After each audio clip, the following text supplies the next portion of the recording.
حضرت محمد صلی اللہ علیہ وآلہ وسلم نے فرمایا، جو جوان بھی کسی بوڑھے شخص کی اس کے بڑھاپے کی وجہ سے عزت کرتا ہے تو اللہ تعالیٰ اس جوان کے بڑھاپے کے وقت کسی ایسے شخص کو متعین کر دیتا ہے جو اس کی عزت کرتا ہے۔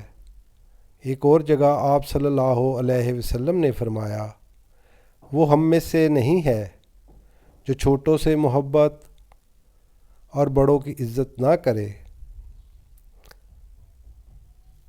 اللہ پاک سے دعا ہے